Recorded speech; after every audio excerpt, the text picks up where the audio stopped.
Hello everyone, कैसे हो आप सब लोग। आई होप आप लोग सब अच्छे होंगे, अपने अपने घर में होंगे और प्लेसमेंट की प्रिपरेशन कर रहे होंगे। तो यार, जैसे कि इंजीनियरिंग में जितने भी लोग हैं और अभी सुन रहे हैं कि रिसेशन चल रहा है और कंपनियां हायर भी कर रही हैं, फायर भी कर रही हैं, तो बहुत सारी चीज़ें। लेकिन उसके अपार्ट फ्रॉम अगर फायरिंग की अगर मैं बात करूँ तो एज अ फ्रेशर अगर आप लोगों को पहली चीज़ तो ये माइंडसेट रखना ही नहीं है, ठीक है, कि फायरिंग हो रही क्या हो रही है। बस अपने स्किल्स पे ध्यान देना है, आप स्किल्स करते रहना है आपको डे बाई डे। ठीक है, क्या क्या रिक्वायरमेंट है, कभी किस कंपनी कौन सी करंट अभी काम कर रहा है, किस डोमेन में काम चल रहा है, किसका ज़्यादा ग्रोथ है। तो ये सारा कुछ आपको पता करना है और अपने स्किल्स पे भी आपको ज़्यादा ध्यान देना है। तो आज मैं बात करूंगा ऐसी एक कंपनी के बारे में जिसमें हायरिंग हो रही है।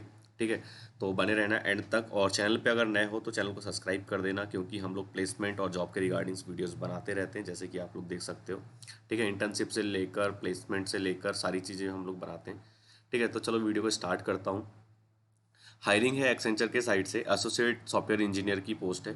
ठीक है, एक्सपीरियंस की अगर हम बात करें, पहले हम बात कर लेते हैं कि कौन कौन एलिजिबल है, ताकि आप लोगों का भी टाइम वेस्ट ना हो। तो पहले हम बात करेंगे एलिजिबिलिटी क्राइटेरिया की। तो इसमें है ऑल स्ट्रीम, तो सारी ब्रांचेस। सबसे प्लस पॉइंट इसमें यह है कि सारे ब्रांचेस इसमें एलिजिबल हैं। ठीक है, बी टेक में और एम टेक में जितने भी C S I T civil, ठीक है, मैकेनिकल, सारी नॉन आई टी ब्रांचेस भी इंक्लूड है। और एमसी और एमएससी की अगर मैं बात कर रहा हूँ तो सी एस आई टी इसमें ओनली है फ्रॉम 22 बैच। तो 22 बैच जो पास आउट है उनके लिए है। ठीक है, with full time education only. Part time and distance जो एजुकेशन है वो कंसिडर नहीं है यहाँ पर। बहुत टाइम पे बहुत जगह में, जैसे कि आप लोग पार्ट टाइम करते हो या डिस्टेंस लर्निंग करते हो, डिस्टेंस एजुकेशन करते हो, तो एक चीज़ का बहुत ध्यान रखा करो कि कई जगह ये अलाउ नहीं होता है। ठीक है, अगर हम एमबीए की बात करें तो एमबीए भी इसमें एलिजिबल नहीं है। ठीक है, और अगर हम एक्टिव क्राइटेरिया की जब हम बात करें, एलिजिबिलिटी क्राइटेरिया की अगर हम बात कर रहे हैं, तो मैं एक चीज़ आपको बता दूं कि इसमें आपका जो करंट जो बैकलॉग है वो नहीं होना चाहिए। ठीक है, ऑन बोर्ड के टाइम पे। और थर्ड ईयर से एक चीज़ ध्यान रखा करो, अगर थर्ड ईयर वाले देख रहे हो तो थर्ड ईयर से देखो, फर्स्ट ईयर सेकेंड ईयर में बैक आया, ठीक है, चलता है। ठीक है, लेकिन थर्ड ईयर फाइनल ईयर में बैक नहीं आना चाहिए। ठीक है, एक क्राइटेरिया अपना मेंटेन रखा करो। उसके बाद अगर डिग्री की अगर हम बात करें तो इंजीनियरिंग 4 साल का है यहाँ पे तो है। ठीक है, वो तो सबको पता है कि 4 साल का होता है। उसके बाद एम टेक 2 ईयर। तो इतना क्राइटेरिया है, ठीक है, आप सब लोगों के लिए। उसके बाद अगर हम बात करें कि लोकेशन कहाँ कहाँ है, उसके बाद एक्सपीरियंस क्या मांगा है, सैलरी कितनी है, तो सैलरी की अगर अपन बात करते हैं तो 4.5 लाख का इसमें पैकेज है। ठीक है, जो इन हैंड अगर अपन बात करें तो 32 करीब आता होगा आई गेस। ठीक, ओके। तो पीएफ वगैरह काट के उसके बाद एक्सपीरियंस की अगर हम बात करें तो 0 मंथ से लेकर 11 मंथ का एक्सपीरियंस है। अगर आपके पास 2 महीने 4 महीने का एक्सपीरियंस भी है तो आप एलिजिबल हो। उसके बाद अगर अपन जॉब टाइप की बात करें तो फुल टाइम जॉब है ना, पार्ट टाइम नहीं है, कॉन्स्टेंट है ना, कॉन्ट्रैक्ट लेवल पे नहीं है, तो ये फुल टाइम जॉब है। ठीक है, लोकेशन की अगर हम बात करें तो लोकेशन में बेंगलोर है, हैदराबाद है, पुणे है, मुंबई है, चेन्नई, गुड़गांव, कोलकाता, गुरुग्राम, इंदौर, इंदौर भी है, जयपुर, कोयम्बटूर। तो इतनी सारी लैंग्वेज हैं। अगर हम लास्ट डेट की बात करें तो अभी यहाँ पर देखो, लास्ट डेट एक बार फिर से मैं आपको रिफ्रेश करके दिखा रहा हूँ, क्योंकि इससे पहले भी मैंने एक बार आईडी बना के अप्लाई करके देखा कि हो रहा है नहीं। ठीक है, तो लास्ट डेट जो है इसमें अभी यहाँ पे मेंशन नहीं है, तो आप लोग अभी भर सकते हो। जो इंपॉर्टेंट चीज़ें हैं, क्या क्या रिज्यूमे में आपको अपडेट करना है, क्या चीज़ें आपको रखनी है, क्या चीज़ हटानी है, वो सारी चीज़ें मैं बताऊंगा इसमें, इस वीडियो में कवर करूंगा, एंड तक देखना। पहले हम बात करते हैं जॉब रोल की। ठीक है, एक्सेंचर के बारे में सबको पता है, ठीक है, कि कैसी कंपनी क्या है, गूगल कर लेना, आपको मोर डिटेल्स मिल जाएगा। उसके बाद अगर हम बात करें जॉब ओवरव्यू के बारे में, तो जॉब ओवरव्यू में बात करने से पहले अपन देखते हैं कि इसमें क्या क्या चीज़ें मांगा है, आपके पास क्या क्या स्किल्स होना चाहिए। बेसिक अंडरस्टैंडिंग होना चाहिए एवॉप की। एवॉप कहाँ होता है यूज, एवॉप डेवलपमेंट ऑन हाना। तो एवॉप कहाँ पे आता है, ये एसएपी का एक है। देखो, एसएपी में दो टाइप के होता है, एक होता है फंक्शनल, एक होता है टेक्निकल। तो टेक्निकल पर्सन जो होता है वो एवॉप पे काम करता है, ठीक है, कोडिंग वाला एरिया। तो ये उन लोगों के लिए है। हाना मतलब कि एक एस फोर हाना जो है वो लेटेस्ट वर्जन है, E R P S four HANA. ठीक है, तो ये है। उसके बाद अगर हम बात करें, सी डी एस है, ए एम डी पी है, परफॉर्मेंस अलायंस है। उसके बाद नॉलेज और एक्सपीरियंस किस चीज़ में होना चाहिए, कॉन्फ़िगरेशन में होना चाहिए, कस्टमाइजिंग में होना चाहिए, ऑफ सेल्स फोर्स। देखो, एस ए पी जो अबॉब है वो एक अलग चीज़ हो गई, सेल्स फोर्स एक अलग चीज़ हो गई, तो सेल्स फोर्स का भी आपको नॉलेज होना चाहिए, ठीक है। उसके बाद क्या बोल रहा है कि good working knowledge in J2EE, ठीक है, फुल स्टैक का भी मांगा है इसमें। उसके बाद अगर हम बात करें तो और क्या है इसमें, क्या बोल रहा है कि knowledge and development experience in .NET, तो .NET का भी मांगा है, ठीक है, जैसे कि आप देख सकते हो।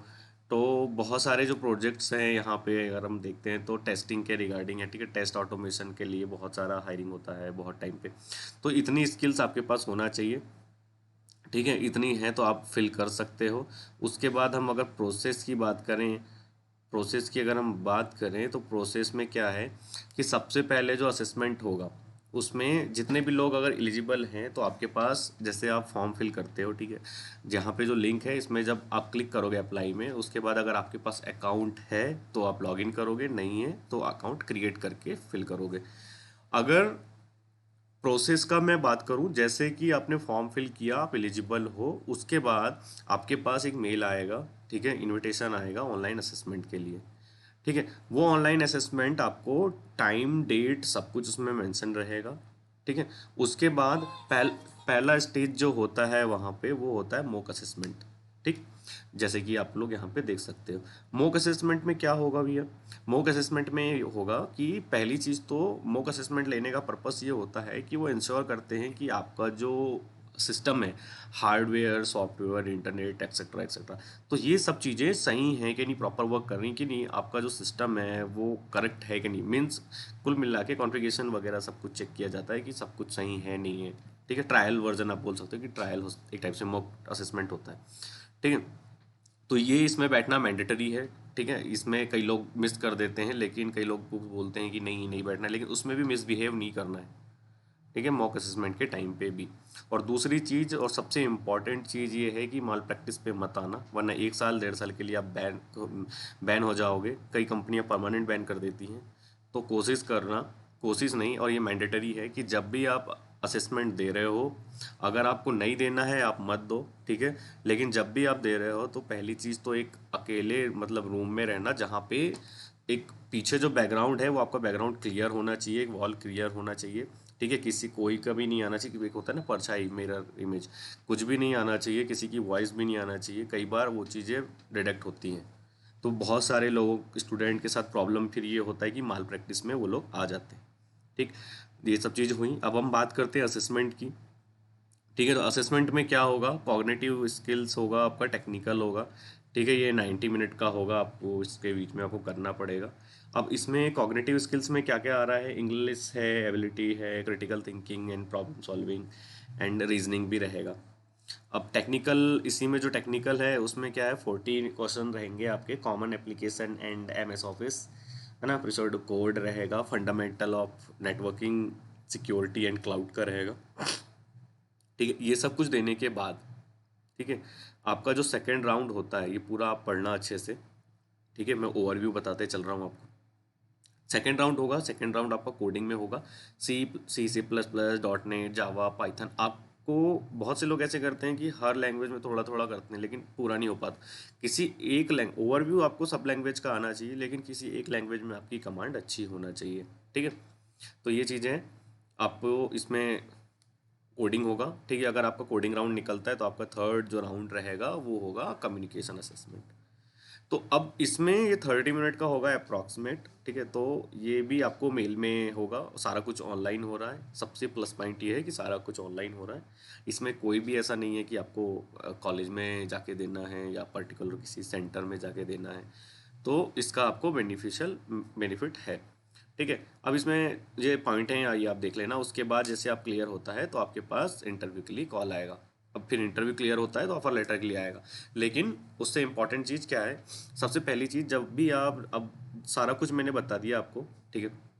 अब अपने को क्या ध्यान रखना है रिज्यूम में अप्लाई करने से पहले, ठीक है। अभी जल्दबाजी मत करना, मैं डिस्क्रिप्शन में लिंक दे दूंगा अप्लाई करने के लिए, ठीक है। लेकिन मेन जो इंपॉर्टेंट है रिज्यूम।